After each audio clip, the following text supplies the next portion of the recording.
Well, hello. How are you? Hope you are doing well. It's another Monday. Um, or if you're joining and watching this recording, it's yet another time to spend with the Reverend Geek drawing. Um, Not sure what we might end up covering today. I think we'll dive into some things related to creating sketch notes, maybe, and just maybe some basics to drawing. Thank you so much for joining me today, and um, I want to encourage you to take advantage of the chat that's right there in front of you. Let me know what you're up to. Hope you had a great weekend. Uh, Let me know what you're interested in getting out of some of these streaming sessions. Like if there's something a question I can answer for you. Um, uh, if you have a comment on anything that I'm doing, then please put something in the chat and let me know what's on your mind. Um, I had a fantastic weekend, just hanging out with some of my family and making some good memories.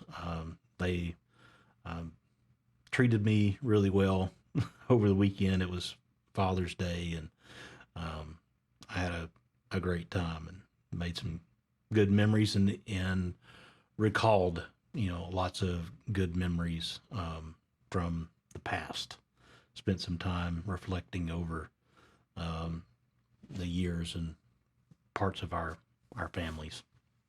Um, hmm. Well, you tell me what kind of stuff might you be interested in drawing today? I'm going to go ahead and jump into doing some stuff. I'm going to switch gears over to my other camera, and so you can see what I am drawing. So, talked about this last time, how I wish I had remembered to use my drawing glove because it does help with making sometimes making mistakes when you draw. You can get these stretchy gloves on Amazon, usually, a pair for $5 or $6, and they really make a difference.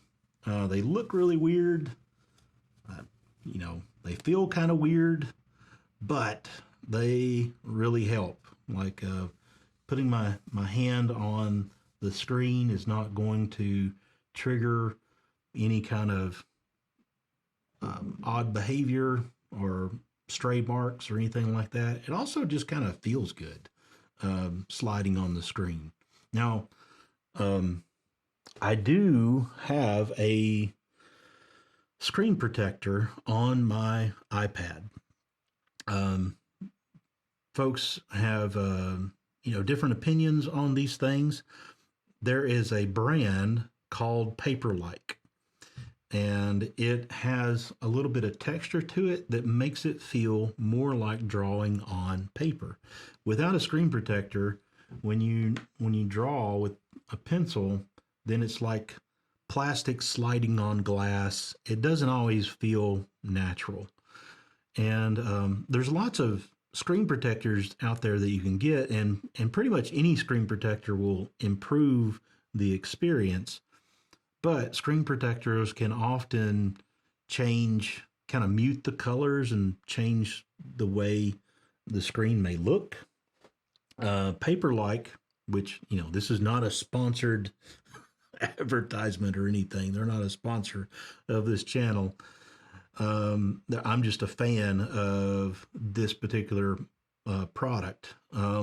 So Paperlike started as a Kickstarter. The first version of Paperlike was worked really well. They have since come out with version 2, and version 2 improves on the fact that it's more transparent. It doesn't look like it alters the colors that much. It's not as much of a matte finish as the previous generation, and they improved the texture so that it feels even better than before. Now, there are some competitors out there that claim they are Paperlike, but they are not the real Paperlike brand. If you go on Amazon and search for Paperlike, you're going to find one of these knockoffs that claim to be like paper, but they are not. They are not as good as the real thing. So to get the real thing, you need to look for Paperlike, and I want to say paperlike.com or something like that. Let me just find it real quick. Yeah, it is paperlike.com, and I'll post that in to the chat in case you are interested. Again, ask me anything. This is what the streams are not only an opportunity for me to have an excuse to draw, but it's also an opportunity for you to learn and for you to ask me questions. That's what I love about doing things in the community. When it comes to giving any talk or going to events and meeting people, it's the conversations, it's the opportunity to share life and to answer questions that what make all those kinds of things special. I am going to create a new drawing. So I am in Procreate, which is an app for iOS, iPad, and so forth. It's one of my favorite drawing apps. It is designed for digital illustrations. It's a little bit overkill for sketch notes and for a lot of things that I do as far as like drawing illustrations for talks that I give. But it's such a great tool, and it's worth learning if you have an iPad or even using their mobile or pocket version for the iPhone. Unfortunately, it's only available for iPad and iOS. They have repeatedly said they have no plans of making this app available for Android or on Windows or Mac or any other platform. And that's great. Why not focus on being the very best on one platform?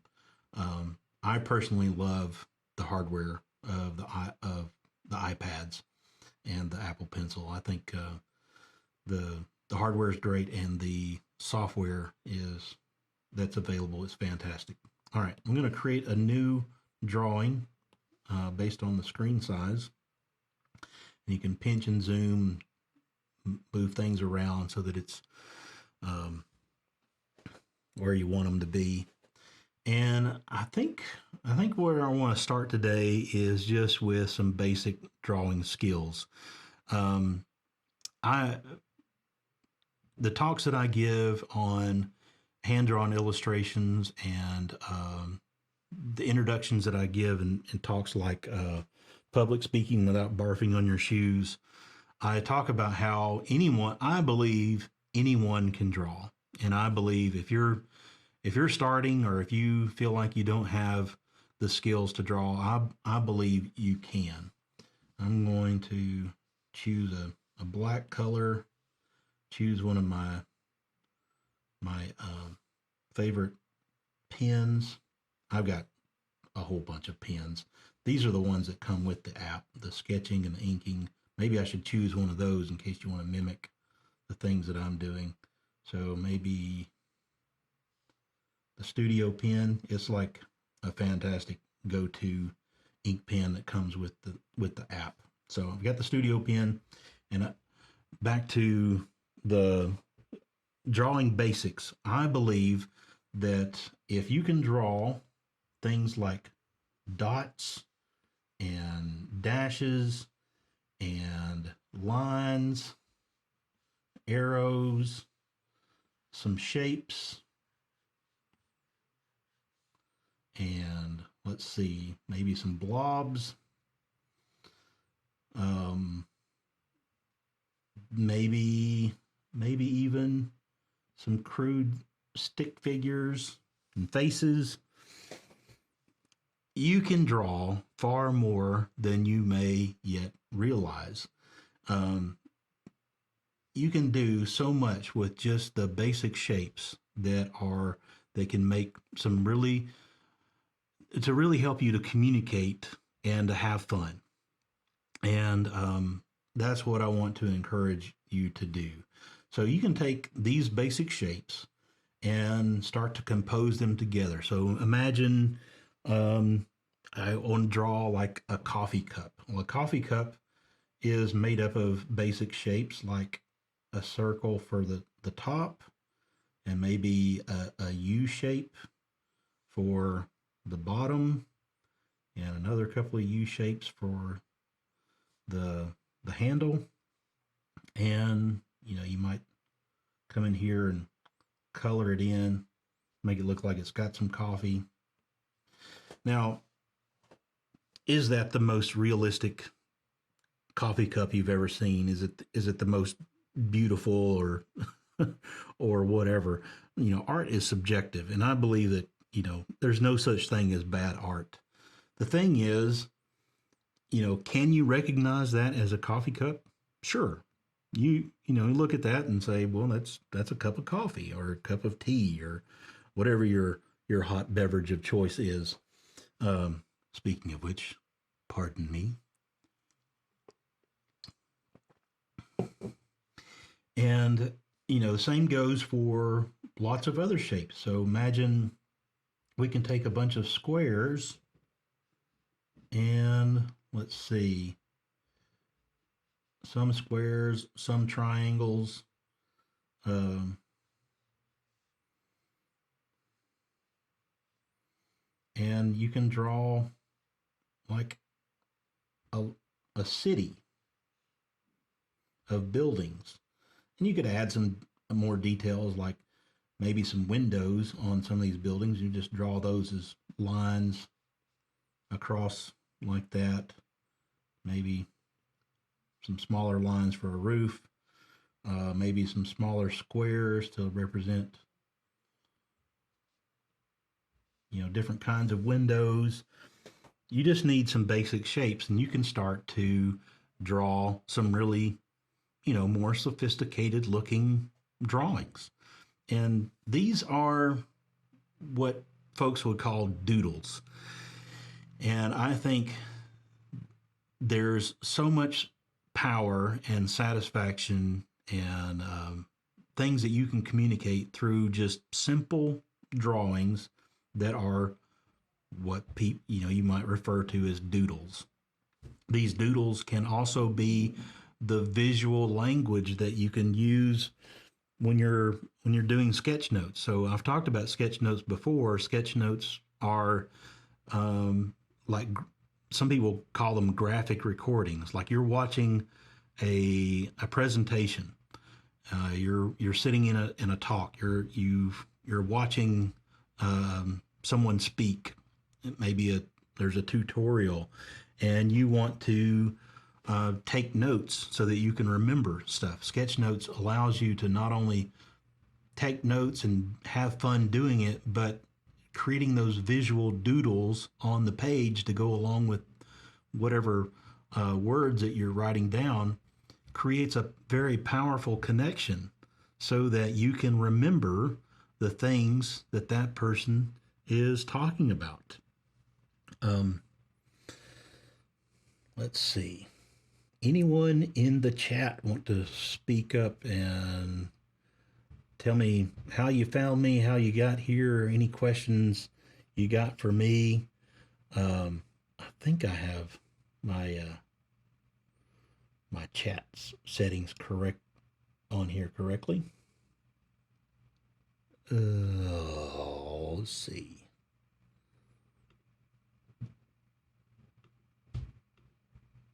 Well, if someone wants to pop in and say something on the chat, that would be helpful, just to let me know that it's working. All right. So basic shapes and lines and arrows, these can be really powerful tools. Like imagine, I'm going to hide this layer and create a new layer. Imagine we want to draw a, yes, thank you, Peter Ritchie, Nashville hot chicken. Now I know my chat's working. Imagine you want to draw a bicycle. Well, imagine, what are the shapes that make up a bicycle? Well, we know that there are two wheels, and we know that there, on one end of the bicycle, there's going to be some handlebars. Let's make the handlebars a triangle, and maybe that's the the forks that come down from there. We know that there's like a body to the bicycle, something like this. That we know that there's a sprocket here, and maybe some pedals, and this chain comes here, and there's another sprocket on the back. Maybe I've already messed up my drawing, and maybe there's a triangle here. I shouldn't have been a triangle that way. And then there's a seat, and that seat can be yet another triangle. We can pretend that these lines don't exist. And maybe another circle here that's connecting these things. Okay, well that's not the best bicycle I have ever drawn, or the best bicycle that you may have ever seen drawn in your life. But hey, that looks kind of like a bicycle, right? It's not perfect, but it's recognizable, and that's the thing that I want to emphasize, is that just using basic shapes and your imagination, how can we create an iconic kind of representation of that thing that we want to draw that is recognizable? Because that's all we want to achieve. That's the goal, is to be recognizable as that thing. And even if it's not perfect, I'm not satisfied. If I were drawing like a serious illustration, I wouldn't be satisfied with this. This may be a starting point that I can then take and draw something better on top of.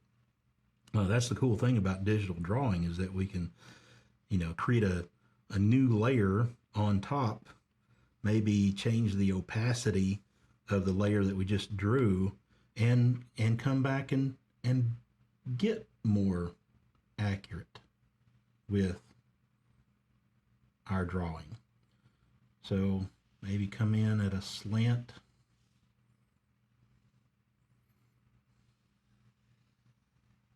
Maybe use the snap feature of Procreate that helps us to draw perfect circles, or more uniformly shaped ovals and so forth. Use that feature to draw circles.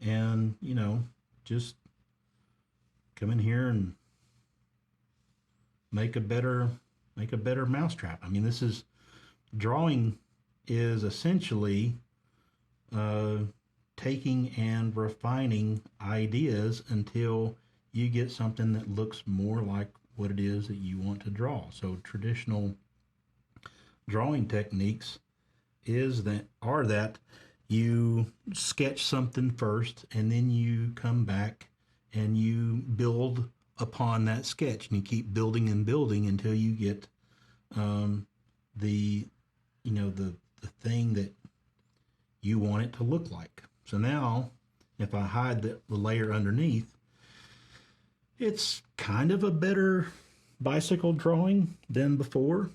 Not fantastic. Still a lot of things that could be improved. Um, One of the ways to improve drawing something is to use an actual photo or an object that you can look at as a reference to know, well, really the angles are different, or you know the proportion of the size of the wheels to the rest of the bicycle are different. Maybe the tires are bigger, um, or smaller. Maybe we can come in here and make this a fat tire bicycle.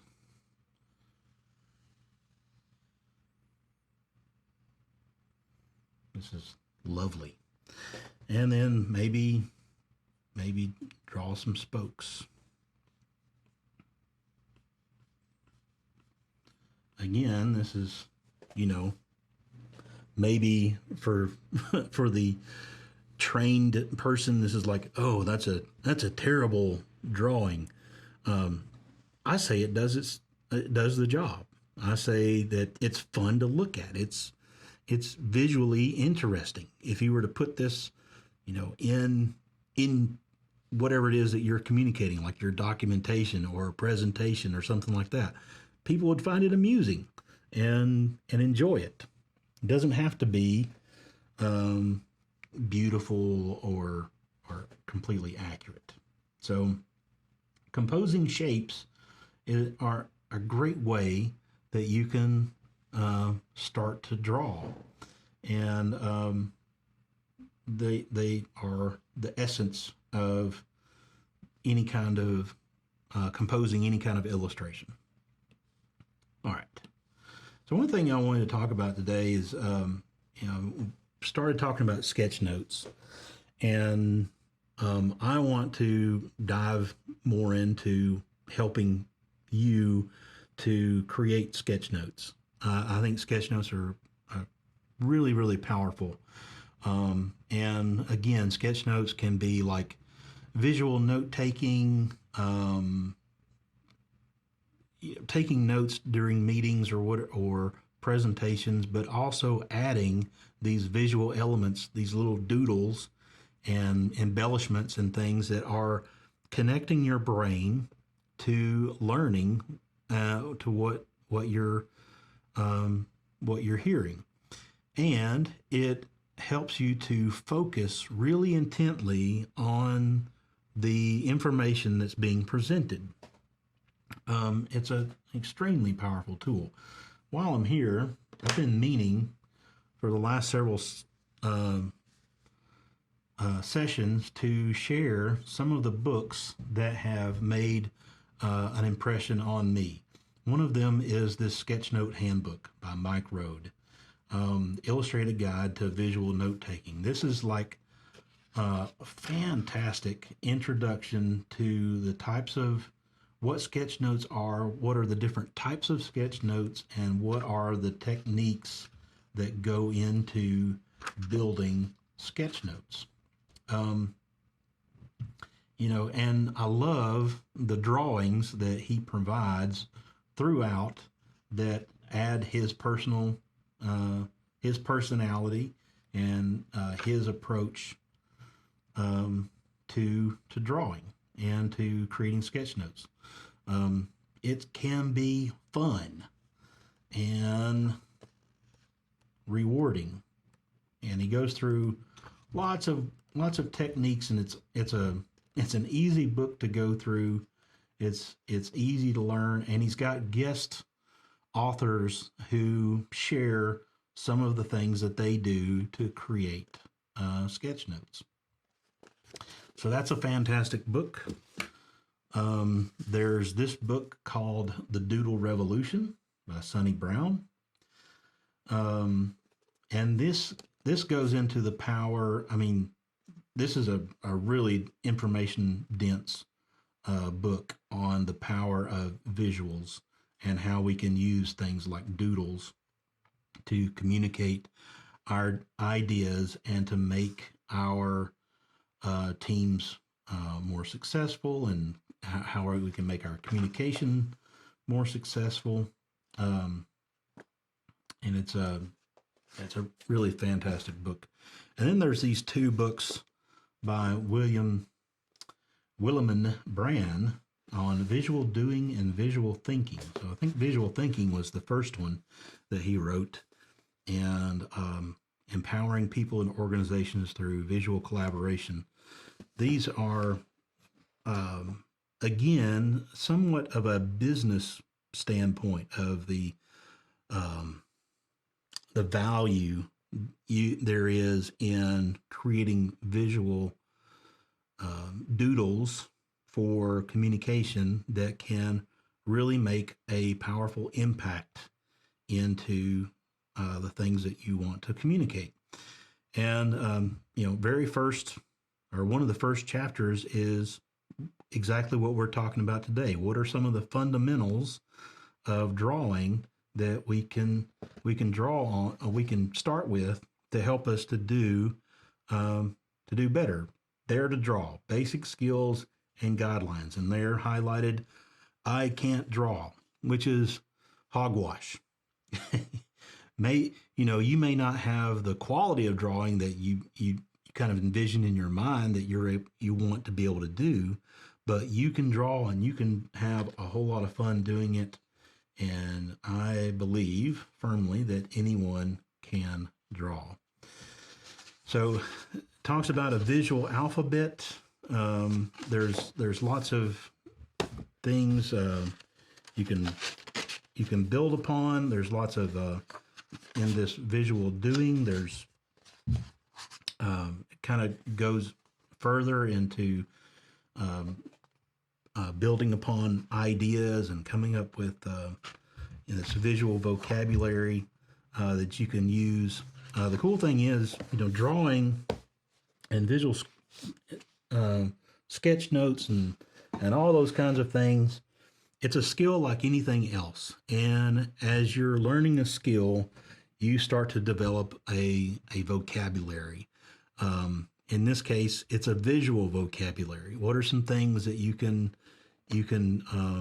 quickly draw up, recall and use as you're drawing? Along the sketch notes idea is that you're sitting in a presentation, or you're sitting in a meeting, someone's presenting some ideas, you want to take notes. And the standard approach to taking notes is that you hear a keyword, or there's a topic being discussed, and that's what you start with, is by writing down whatever that main topic or main idea, and you write that down. And then you might start adding some details, like detail 1, detail number 2. And that's the kind of the traditional way of taking notes, is you're just capturing key phrases, key ideas, and you're kind of maybe organizing those things around what you identify as you're listening as being the main ideas. And then you can come back at some point, maybe while you're listening to a part of the presentation that's maybe not quite as important, or just as you're listening for the next key thing to come along, is that you can start to say, well, detail 1 is like this light bulb idea. And so you draw a light bulb to go with that. Maybe detail 2 is talking about some kind of technology, like a mobile app or something. And so you draw a mobile device. And you're just trying to think of what's the simplest way I could communicate or create a doodle that is represents that thing, whether it be a an idea as a light bulb, or maybe this idea you draw a a speech bubble around it to make it look like, well, this is somebody's thinking about this thing. And then later, as you're again have extra time, or maybe even wait until after the meeting is done, you can come back and start to add some embellishments to your notes. And one way to do that, what I wanted to cover today, is about fonts, about the text that you write. And one way you can draw attention to um, key phrases and things is to embellish upon the text that you're writing. Maybe you start with doing a main idea in all caps and everything else is in lowercase, and then you come back and take that main idea that's in all caps and you just make it bold.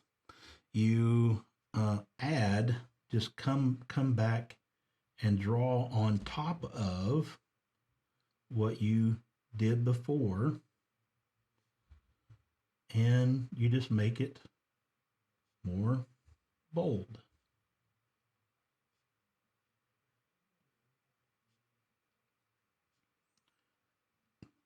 And now, after you've done that, this main idea really stands out. Uh, it creates contrast with the rest of the page, so that you can see, this is something that's an important detail, and it is more important, or these are these other things are connected to this main thing. The Another thing we can do is come back and make sure that it's visually, these things are connected together. Like all this is grouped together under this main idea. We can draw a border around it to really set it apart from maybe other things that are on the page. And we can start to group those things and separate them apart.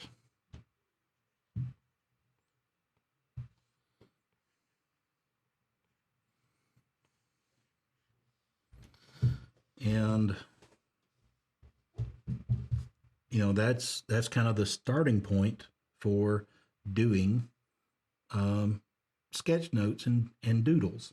You want to have a visual start to generate a visual vocabulary of things like speech bubbles, icons like the light bulb is frequently used. Being able to use just punctuation as like, hey, pay attention to this because this is important, or this is a warning sign. I don't know. Typical of like safety messages might use a yellow triangle with an exclamation mark in it, and or you might use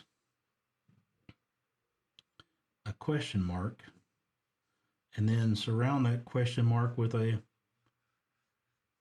cloud to represent a thought.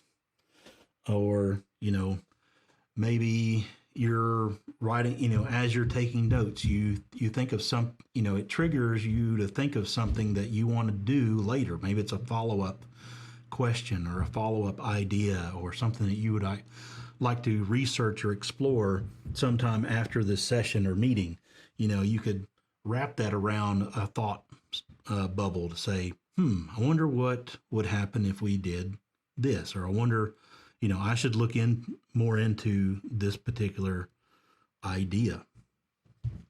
So going back over letters to make them bold, that is one way of making the text that you put it to page stand out. Let's see, another thing you can do is use, let's call this, I don't have a good name for it. Maybe we'll call this doubling a letter. So let's say we have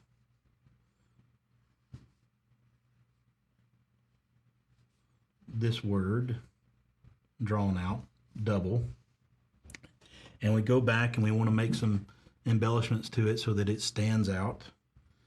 Well, we can just add a second line, maybe on the left hand side,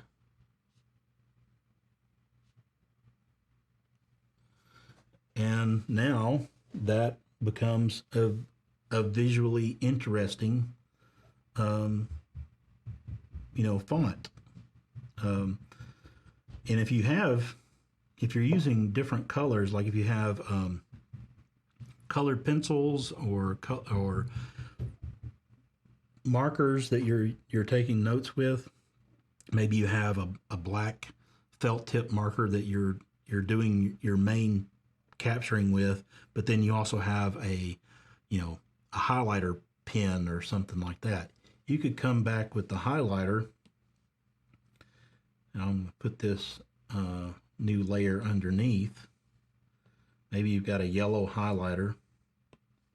You can come back and, whoops, actually got to change the color.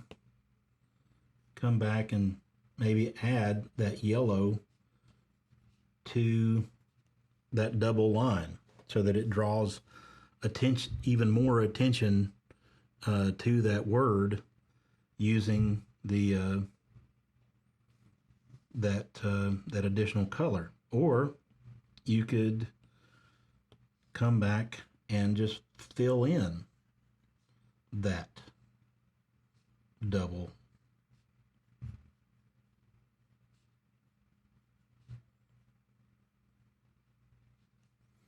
And now you've got a almost like a Art Deco looking kind of font, just by adding that additional line. So another way you can create different looking text is to create block letters. So this is just a way. It's kind of like another skill that you can learn, or maybe you experimented with this when you were in school.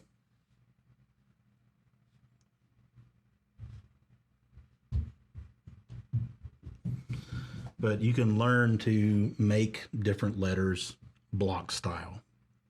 I could come back and, color all this in. I could, another technique to highlight something to make it look more interesting is to make it look like it's sitting on a platform. So let me start over. And I'll draw a circle around there, and I'll fill it in. And then I will, there's different ways of doing this. This is just a quick way that I would immediately come to mind. I'll just erase that gray that's behind the letters, so that it looks like that block stands out, like it's sitting on top of a surface, right? And then you could take maybe a darker shade of gray and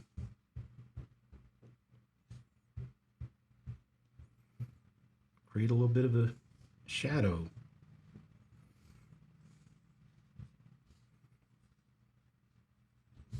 Around those letters. around the bottoms of them as they, it looks like where it touches the surface. So lots of, the only limit is your imagination. You can come up with all kinds of different techniques and ideas for creating fonts. You can certainly use like script type letters if you um,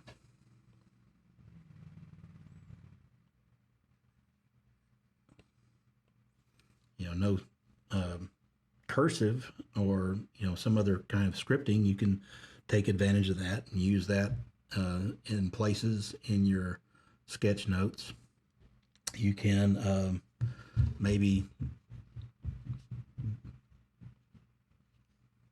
do some italicized, more of a comic style kind of font that you can draw. And sometimes it just, just adding some kind of variation where you make something really small and flat,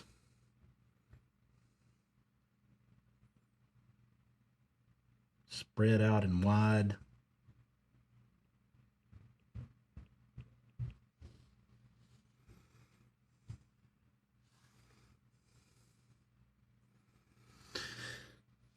The point is just to have fun and to create things that are visually interesting.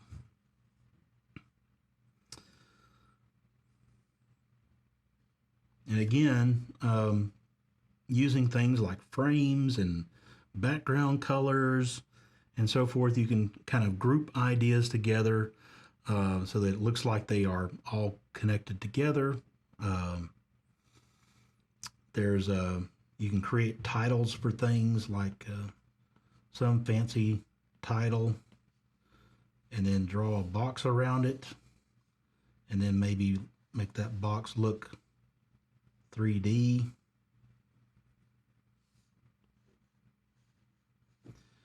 And then a tip is if you plan to draw some text in a box, draw the text first and then draw the box around it. Because if you try to draw any shape or box or container or whatever first, you're probably going to underestimate how much space you need to draw the text that's going to go inside. It happens pretty much every single time that if I try to draw the shape first, I'm going to run out of space once I start drawing the text that goes inside it. So always draw your text first. And then you can come back and use one of those other techniques like drawing over the top of it to make it bold.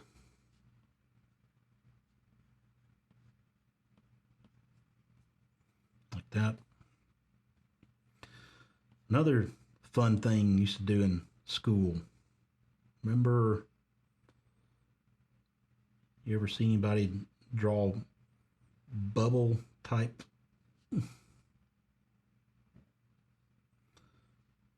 like double bubble gum, or what was it called? Hubba Bubba. You can use bubble letters. Hey there. Thank you for coming on to the chat. All right, so got about 10 minutes left on the chat today.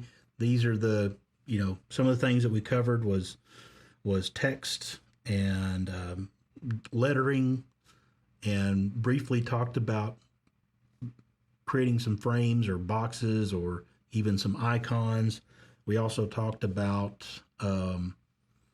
using basic shapes to start to compose and draw more complex ideas, including something like a bicycle. And here's my very poorly drawn but recognizable bicycle.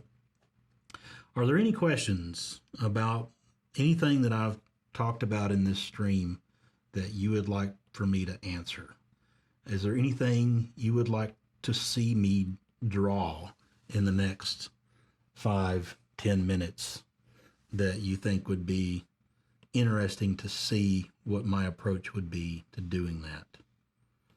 Anything at all?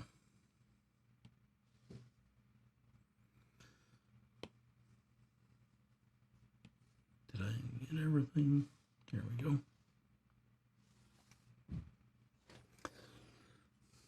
Don't all jump in at once.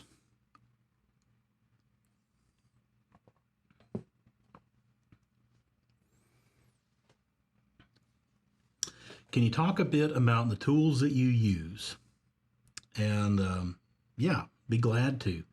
So if you're, I talked a little bit about that at the beginning of the talk or this streaming session, but I'm glad to share with you. Personally, I use an iPad Pro and the Apple Pencil. As you can maybe can see, I've got my my custom Apple Pencil. Well, it's not in focus, but I got mine engraved because I use it a lot. It says Reverend Geek on it. So, of all the things that I have tested, that I have played with, the different devices and so forth, I really like the iPad and the Apple Pencil. I think that the hardware is great, and there's other hardware out there that's great. So hardware wise, there are Android tablets, there are Microsoft Surface Pros, Surface Books. All these devices, the hardware is great. The technology is good. The pencils are accurate. There's pressure sensitivity, all those things. The thing that makes the biggest difference to me as far as digital drawing goes are the apps.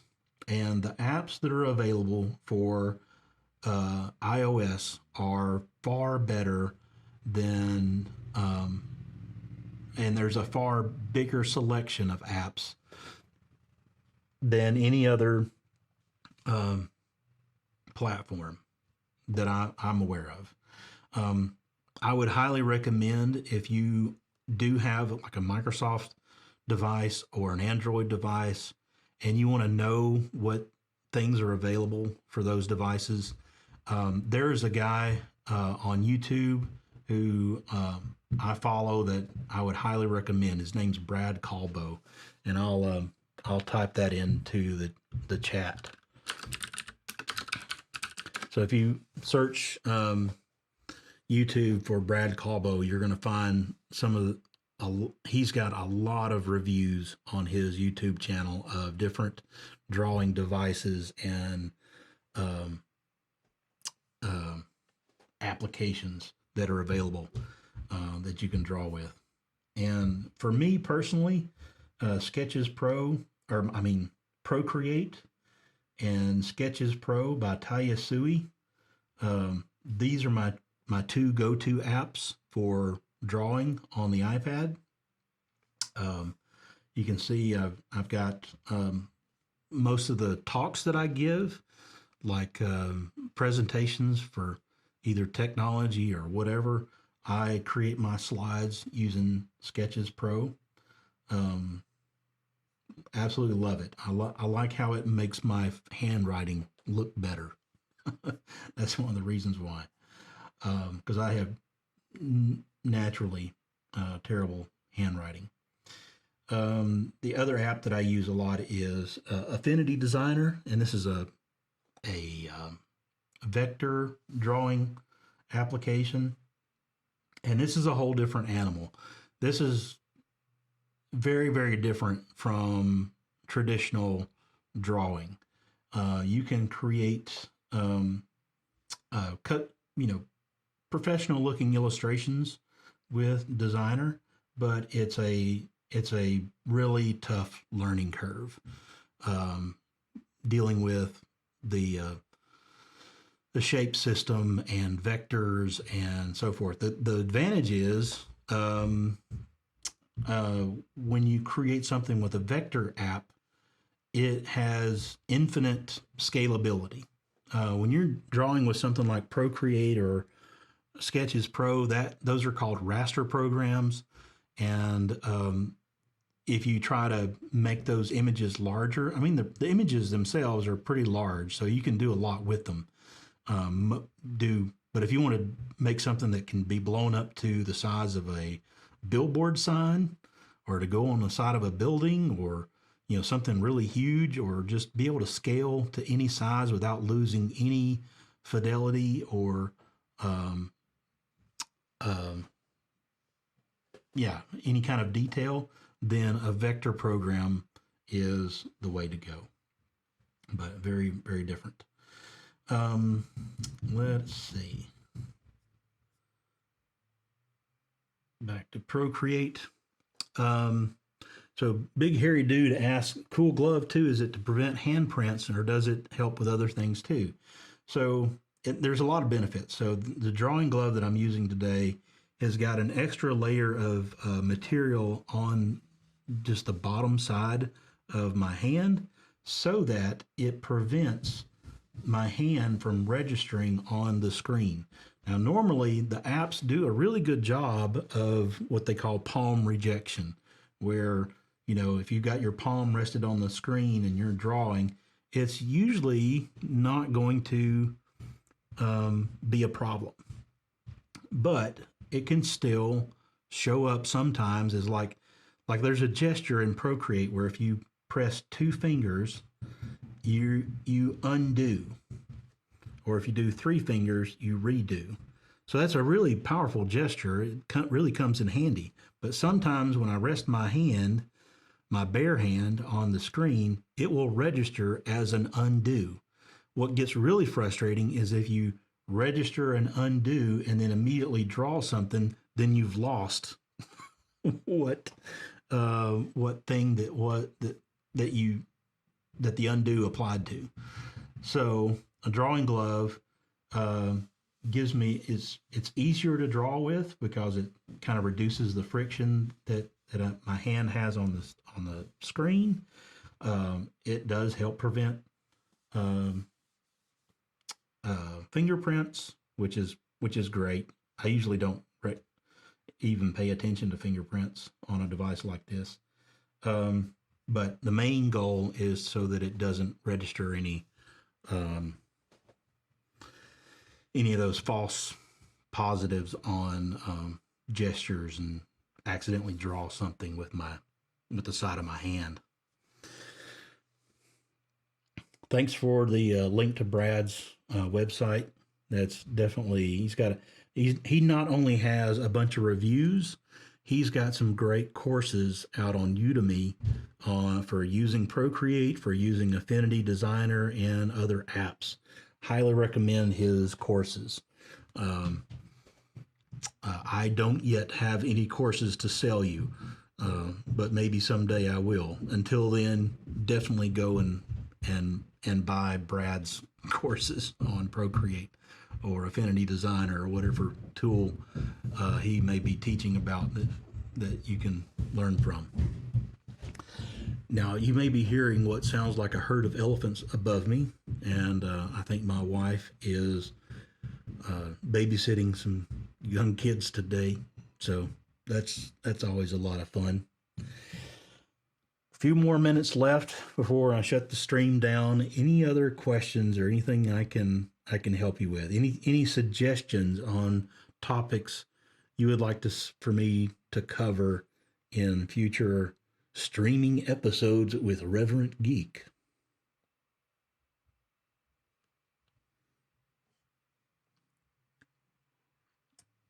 I'll take a drink of a beverage while I wait.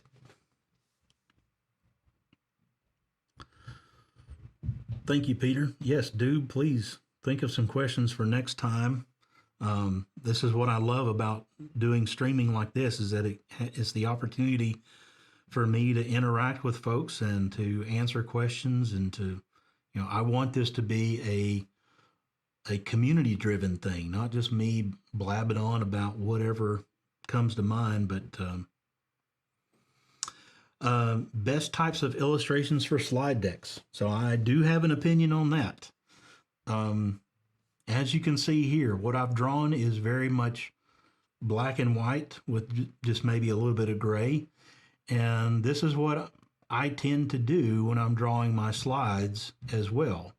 It's very intentional that I make things as both as simple as they can be and with as much contrast. So you know from if you're a presenter that if you've given presentations in lots of different places, you never know ahead of time the quality of the projector that you're going to get. It could be fantastic. Like, man, if you give a talk in a theater with a movie screen, that projector is absolutely gorgeous. And everything that's on that screen looks fantastic. But you may be giving a talk at a meetup and you're using a 10-year-old projector that the bulb is about to die, and the contrast is terrible. So the illustrations that I create for my presentations are usually black and white, sometimes with a few other colors. Whoops. If I feel necessary, but I try to make it as stick to those that simple, the simplest thing that just like TDD, test driven development. Do the simplest thing that works, and that's my approach to drawing illustrations for presentations. Yep. Again, the books that I've mentioned, and I have others. But the Doodle Revolution, the Sketchnote Handbook by Mike Road, and then the Visual Doing and Visual Thinking. These are fantastic books, full of great ideas, and are ways that you can help build that visual vocabulary. There's also a number of books that Dan Rome has written one called Show and Tell, about giving visual presentations. He's got another one called Draw to Win, which is about using hand-drawn illustrations in a business context to help you to be a better communicator and to win customers over with custom visuals. And that's about all I have for this today. Thanks again for stopping by. Follow me on the Twitters at Reverend Geek. I'll upload this recording to my YouTube channel, which you can find at youtube.com/Reverend Geek. I'm on Instagram as Reverend Geek, so I upload some of my silly illustrations there as well. And hope to see you again on the next stream. Y'all have a fantastic day, and as always, you don't need permission to be awesome. You get out there and do some awesome stuff today, and I hope you have a blessed day and a blessed week. See you again soon. Later.